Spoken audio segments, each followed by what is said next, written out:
Hello. How are you today? My name is Kayse Gehret. I am the founder here at Soulstice Mind and Body Spa. We are a mind-body studio in Northern California, and we do massage therapy, meditation classes, mind-body experiences, yoga, all kinds of fun stuff. So my background, I have been a massage therapist and body worker for almost 20 years at this point. So I am here with you today because I wanted to share some of my perspective and some advice that I hope will be helpful to you all. A lot of you are in school still. Some of you might be contemplating a career in massage therapy, and others might be new in the field. So wherever you're at in your journey, welcome. It's nice to have you here today. So I have been practicing, like I said, for almost 20 years now. I have been in the field, and I can honestly say I am as passionate about massage therapy today as I have ever been. And I was pretty excited when I was starting out. So I think we are in a unique moment here in 2020 where our work is vital, honestly, to the healing, the collective healing that our world faces. So we are right now, at the time of this recording, experiencing the COVID-19 closures, and everybody is sheltering around the country, and it's a time to reflect where we have been, what has gotten us here, and how we want to live moving forward. I think it's an amazing, incredible time to be a healer, to work in the healing arts, and I think people are really going to be looking to us to not only take care of them and heal their aches and pains and what they're going through. They're going to be looking to us for guidance as to how to live a more holistic, connected, grounded existence that we healers need and necessarily need to embody in order to do our best work. So, welcome. Today I wanted to give you a little bit of a mix of, logistical, helpful, practical, pragmatic tips and advice, with also some of the more esoteric or spiritual realizations that I've had along the way. So I'm going to try to keep this, I'm not a very linear person, but I'm going to try to keep it together in some kind of linear outline for you, for your learning today. So to begin with, just some of at its fundamental basis, I want you, if you're in the beginning of your career, if you're just in school or you're just about to start school, I want you to really soak up and be very, very aware that you're in a very special moment in your life. When you're training in the healing arts, doing body work, doing therapies of different kinds, you are healing yourself as much as you are learning. So expect and intend to have quite a lot of shifts in who you are. You will evolve, physically, emotionally, mentally, spiritually. You will grow. You will be learning exponentially, and just always know that it's a special, unique moment in your life. Sometimes we move through those in life and we don't really appreciate it until it's in hindsight. But I would like to share that with you now, to just really soak up your teachers, your mentors, your colleagues, and really approach your training and your apprenticeship with the spirit of openness and appreciation and gratitude. The bonds and the learnings you will find through others and yourself at this time are really irreplaceable. So appreciate them while they are with you. Would be my first piece of advice. Next, when you are in school and you are, checking out different places to intern, extern, a big part of somatic therapy training is getting hands-on experience. So when you are approaching and thinking about where you want to have your internship, externship, think about it in terms of not only what type of clients and the type of body work you think you want to practice, but also some of the greater learning that you'll experience at a particular place. So for example, if you believe you want to work with athletes, you might work at a high performance sports center, alongside a gym, alongside a sports team. So there's the physical experience of the type of bodies that you will be working on, the types of problems that will be presented to you, but also consider the larger experience of who you'll be meeting, who you'll be working with, whether that be coaches, personal trainers, the facility you'll be working at. I encourage you throughout your bodywork career to always try to keep an open mind. Try not to be too fixed on who you think your client should be or where you think you should work, or this is a fixed amount of money I must earn. There's so many different variables when you're on the path of a healer that you can take, and sometimes they will be intentionally driven by you and your choices, and sometimes they will just be serendipitous and magical, and opportunities will come to you. If you kind of grip too tightly to what you think what you need to have, or what your practice needs to look like, you run the risk of missing some pretty magical experiences. So as your bodywork practice unfolds, as you move from school into the field, just always keep an open mind and allow some space for the unexpected to occur, and so you can hear that inner voice and intuition that will help guide you to the people that you're most meant to work on and the people that you're most meant to work with. And those things won't always be, fixed. They won't fall within the fixed, narrow range of what you think you're looking for. Diversity of experience is such a beautiful thing to have. So working at a place where you get your hands on all kinds of bodies, all kinds of ages, personalities, presenting symptoms, the more diverse the better. It will really help you grow. It will help you gain confidence. And again, it will remove that element of wanting to steer yourself too much.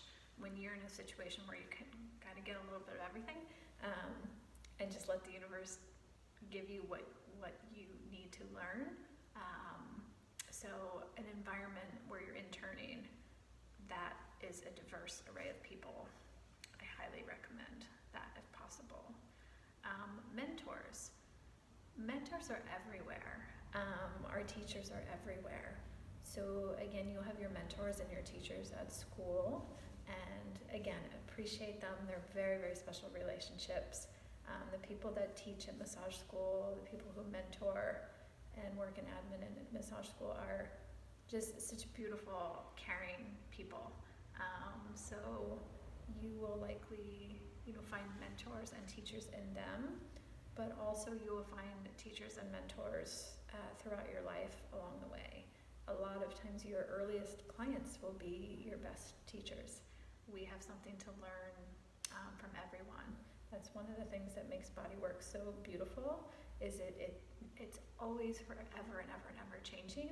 We never stop learning because we work with people. There's always a new challenge. There's always a new awakening and discovery. So again, being open and appreciating and learning from mentors.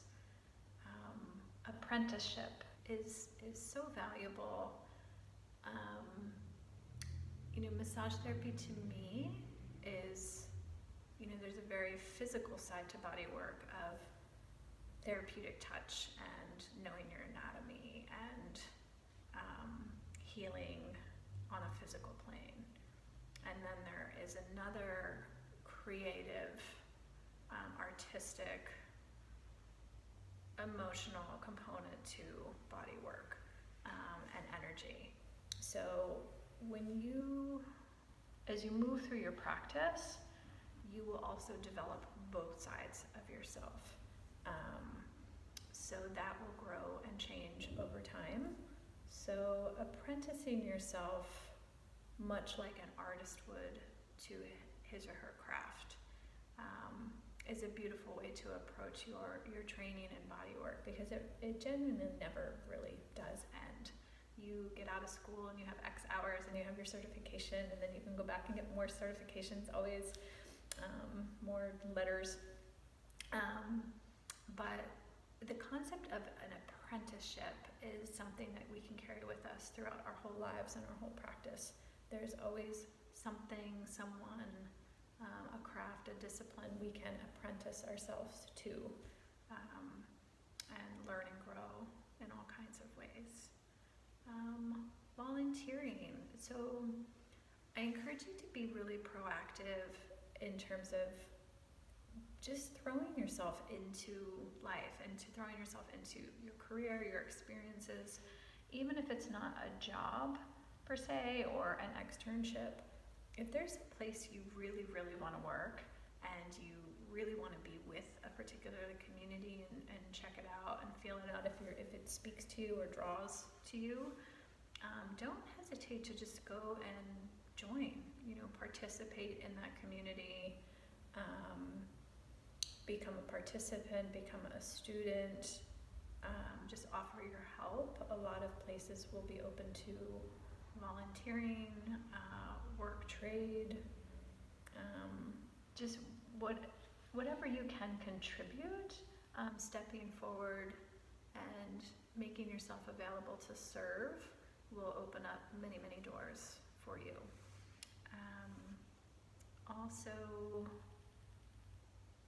that is true if you are applying for a job. So I have some advice for you as you are gathering yourself up to apply for your first job in the field. Some of you may segue an externship into your first job, and that's really ideal because at this point you already know the staff, you know the operations, you probably have met some of the clients and many, many of their existing therapists. So if that's true, that is ideal. If you have a place that you're really in love with and you would absolutely love to work at that place, I really encourage you to just go for it.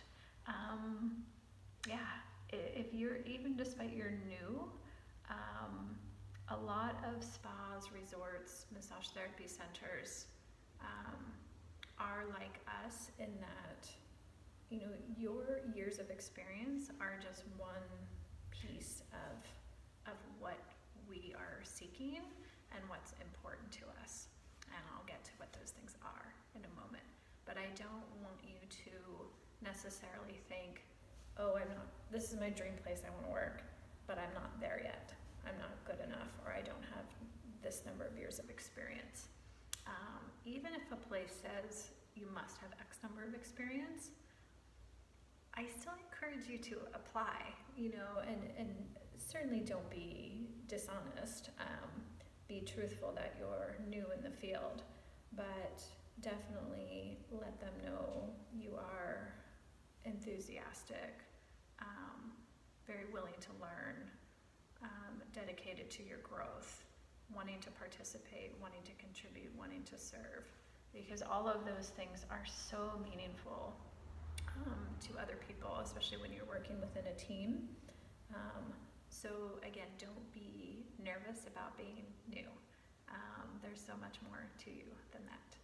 So if you have located your dream place that you really want to work, these are some just very practical tips that we have seen so many times when people apply. So just logistically, before you apply to a place, you want to take the time to really learn about that place so that you can craft your presentation to them that's in alignment with their vibe, their philosophy, just showing them that you took the time and have enough interest in being of service to learn and be curious. So go ahead and give a read through the website, get familiar with their philosophy, their vibe, what they do there, some of their other therapists, the kind of work they do, involvement they have in the community, so that when you go in and meet the team, you can show them that you've already been interested in them. That is really meaningful. Also, another thing I encourage you to do is go check it out as a client. You will learn a lot just from going into a place and feeling it out. Is everybody there happy? Is the energy good? Is it upbeat? Are the clients happy to be there? Is the staff happy to be there? What is your interaction like with the therapist? You don't want to be sneaky and kind of go in and creep around at a place, but if you just go in and say, I'm a new-ish therapist in the field, and I'm just learning and visiting places, the staff will likely, at least I know ours would be, very, very excited to meet you and welcoming and typically happy to answer questions and talk about their experience working there. So yeah, just being proactive and going out and checking out a place in advance before you apply. That way, when it does come to applying, you have a sense of, again, the vibe, the feel, what they're looking for. So when you're creating your resume, you can tailor it and speak to the fact that you have visited, you have some familiarity. When it comes to your interview, that too, your approach to your interview can be in alignment with the place. So again, if you're going to a really highly corporate, very uniform, name tag, lots of rules, lots of trainings, that experience will be very different than, say, like a neighborhood, small, boutique, very casual place. So you might not want to present the same way in either or. You always want to be authentic and be true to yourself. But if you're applying in a corporate setting, certain things might be more important. They might have rules against, long sleeves if you have tattoos. They might have rules around piercings. They might have rules around facial hair. So you'll want to check in on those things so that you can make the best presentation you can and be in alignment with their feel. Versus if you're applying to a more neighborhood casual place, and you'll know that if you visited, you will kind of know from the staff, you'll have little clues and cues as to what your presentation would be for a place like that. So other little odds and ends that are little, but they set you apart, are you check your resume for spelling, like typos. It's just a simple thing, but just have a friend or a family member read through your resume to make sure it's going to the right spa. I can't tell you how many times people make a resume and then they just fire it off to like 50 spas. And it's not in any way customized, it's just standard and basic, and that's not impressive. take the time a little bit to tailor your resume to the place you're applying to. Makes a big difference. Also, make sure all of your stuff is correct so we can contact you. So your email address, make sure there's no typos in your contact information, your phone number. Make sure your phone has voicemail. And take the time to record a greeting in your own voice. Again, it's just a little thing, but it makes a big difference. If you record your greeting so that when your prospective employer calls you, there's no doubt they got the right number. It's you, it's your name, it's your voice. And make sure your voicemail is cleared out and we can leave messages for you. Timing matters. So definitely if someone calls you for an interview, try to give them a call back or respond to an email within a couple hours. We typically get a lot of resumes. So bringing your resume in person is meaningful. Being very responsive is meaningful, and being able to contact you easily and readily matters a lot. Try to have a professional email. So something that is your name and has something like massage therapy, CMT, MT. Don't have like your email that you use for newsletter signups that are like hotkitty12@hotmail. Like, it's not professional. It's also easy to mess up those spellings. So just when you're applying for any kind of professional setting, have a separate professional email. That makes a good professional impression. Let's see, what else did I want to share with you? Oh, just take care when you're applying to follow directions. That is another great sign that you can respect the time of the staff and your prospective manager. If they ask you to drop off or mail in a resume, do either of those things, but don't call.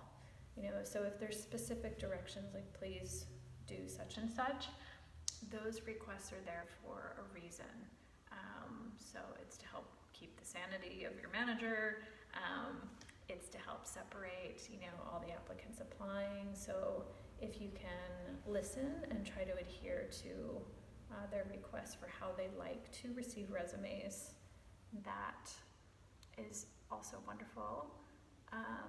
Money. This is a great topic. So when you are thinking about where you want to work and what you need to live on, I encourage you to have this conversation with yourself way before you sit down for an interview. So you want to think about your budget and what you need to make and how many hours you can physically feel comfortable working, doing a massage practice to start out with. When you are first starting out, it's really with rare exception that you're going to be, boom, physically have the strength, the stamina, the endurance to dive into doing something where you're doing like 6, 7, 8 sessions a day. I don't think it's healthy for your body. I don't think it's healthy for your learning and your progress. I think at the beginning, ideally, you want to work on a number of clients that you physically feel comfortable. You'll feel tired as you gain strength and endurance, but you don't want to overexert yourself, nor can you really absorb all the learning that you're going to receive from each and every client if you're just rushing through your day doing 6, 7, 8 sessions. Being more intentional and really being present and aware with each and every client when you're first starting out, your learning will just be exponential because you'll be that much more engaged with each and every client. So not overdoing it. So I want you to think about, when you're thinking about your pay, I want you to think of it on a much bigger picture. So I want you to also consider your greater experience and your learning potential. So is this place, when I'm there working, how many days a week, other than the money that I'm going to get per session or per day, think about what else are you going to receive from that experience. Are you going to be cared for? Are you going to be nurtured and supported in growing, in professionally developing? Are you going to be able to work with really senior, experienced body workers who can be mentors, advisors, friends with you, and help you develop as a human being as well as a massage practitioner? I want you to consider the commute. You know, what is your experience in the setting going to be like? Are you driving really far each day? Is wear and tear on your car, gas, versus, you know, having a shorter commute and more space and time in your life, even though you might make a little bit less money. So I want you to kind of lay out all these variables, get out a journal, get out a pen, and just write kind of the pros and the cons. What's important to you? Is time more important to you? Are relationships more important to you? Are growth and learning opportunities important to you? Is money the most important thing to you at this time? So really having a truer sense of compensation is not just hourly pay. So that said, when you're going in for your interview, it's good to already kind of know ballpark what you can be expecting, because it doesn't do anybody any good. You know, it wastes time on both sides. If your expectation is here and the studio's, you know, offer is here. So clarifying kind of a ballpark expectation before you even get to the interview isn't a bad thing to do. But I would caution you with leading with money is it doesn't necessarily make a great impression to a manager or a founder of a studio. It's certainly not an unfair question. That compensation is super important. But if you lead that conversation with what you additionally have to offer and contribute as an exchange, because fundamentally it is an exchange. It's you giving yourself, giving your time, giving your love, giving your attention to your clients, but also the workplace, to the studio itself, to the community you're building. It is all interdependent. So you want to be able to look at what you are ready to give and provide, see how that space is able to receive, and then vice versa. What are you going to get back from that experience? And that is your pay, but that's also, again, support, nurturing, development, experiential things. So come at those things, again, with an open mind and a bit of a wider perspective, so you can make a choice for yourself that is a long-term choice, not a short-term choice that's made too narrowly, because you're not opening enough to wide enough amount of variables. So, okay, next one I wanted to talk with you about. So, overconfidence versus underconfidence. So this is a tough one because everybody is usually like, it's a spectrum, right? So back eons ago when I was learning to be a massage therapist, believe it or not, the requirements were only 150 hours of training. Crazy, right? I know. So this was a very long time ago. So typically after 150 hours of anything, like you barely know what you're doing, right? You haven't had nearly enough practice. You haven't had your hands on enough bodies yet. So typically it was very normal to lack confidence. Lack confidence within yourself, lack confidence in your skills, and like, you know, everything with massage, it comes through in your hands.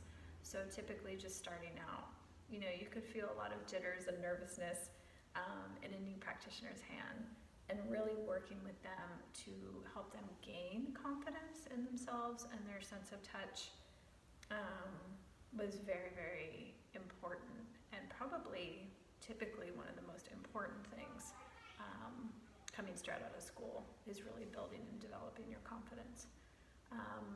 Now, as massage therapy has gotten much more extensive, and the training, sometimes we have new therapists coming out with 1,200, 1,500 hours worth of training. They're super skilled. They've had such deep experience. They've already externed multiple places. They've done hundreds and hundreds of massages already. In those cases, it's interesting. Sometimes overconfidence is an obstacle for them. So they come out of school and they've had so much training and often invested a lot of money that they somewhat rightly feel like they are at, they're at that level. They know what they're doing. And the problem with that is you lose that sense of beginner mind. And having that beginner mind is something we want to maintain and continue to cultivate and continue to remind ourselves for our entire practice and lives. The most senior master body workers I know, who have been doing body work for 30, 40 plus years, they still approach massage with like a child. It's beautiful. Like, everything is new. There's always more to learn. There's always more to discover. They craft and hone that beginner mind repeatedly. One, it's a lot more fun, because you're always learning and growing and changing. And you never let overconfidence and a sense of doneness or a sense of finality, as soon as you stop growing, that's a bummer, almost in anything we do. So always have an open mind, knowing you have so much more to learn, and you always will have so much more to learn. If you're overconfident, it also shuts down your ability to listen. Because when we're overconfident, we're so fixated on the way we do things and what we know, we miss out on other opportunities for learning. So striking that beautiful middle ground where you have a sense of confidence in yourself, strength in your touch, that will come and develop over time. You can't rush it. It just comes with getting your hands on bodies. Don't feel badly about it. Don't be ashamed about it. Be self-aware about it. And when you're applying for a job, it's perfectly okay to say, I'm new. We all have to start somewhere. We're all going to be new. And, the right colleagues in the right place will be very, very supportive and nurturing to you. And it's just a matter of getting your hands on, and then before you know it, your confidence will be there. Taking care of your body. So this is really important and unique in our field.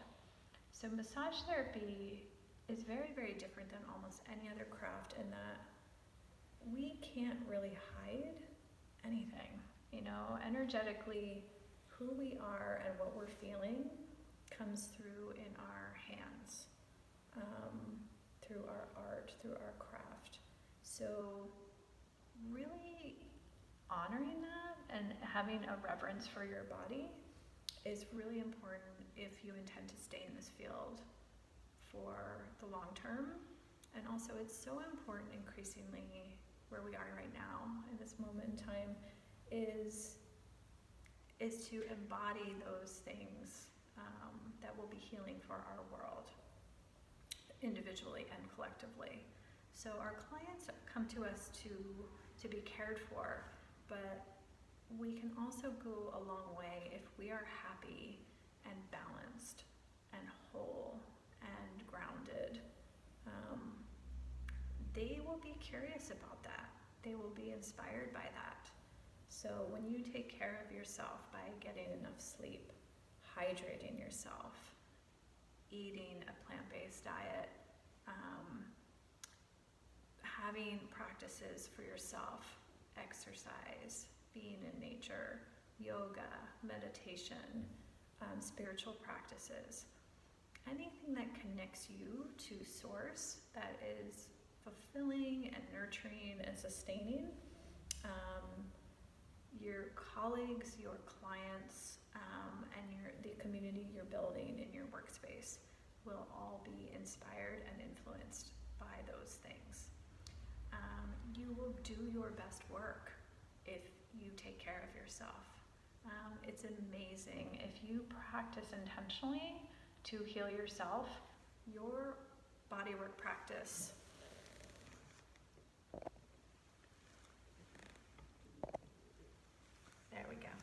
your bodywork practice will blossom with that intention.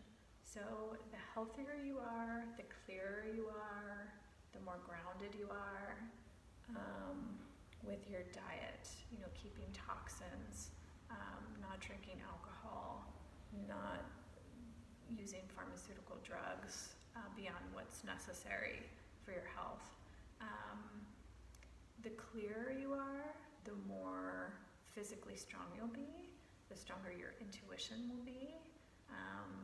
You will connect with your client and be able to hold sacred space for them in a very clear, strong way, the clearer you are within yourself. So, yeah, so those are my initial tips for you guys. Body, taking care of yourself, some practical tips for a workplace interview, getting your feet wet, as it were, in the field. So I hope those tips were helpful for you. This is the first video I'll be making for you. I'm going to try to keep them all under 40-ish minutes, so they're in little bite-sized pieces that you can listen to on a drive, or you can listen to, when you're hanging in bed one night, and hopefully pick up some good tips that will help you from a practical sense, and also inspire you to as you entree into the field. It's a beautiful practice.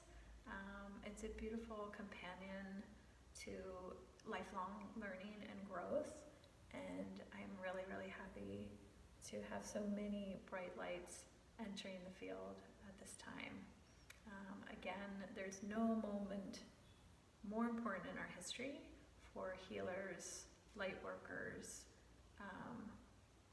caregivers to be present, to be focused and ready, and to help move people, into our more conscious, more self-aware era that we are heading into. So we are all doing this together. We're here to help and guide one another. We're all here to be each other's teachers and one another's students. And I look forward to being with you in the years ahead. All right, thank you so much. Bye-bye.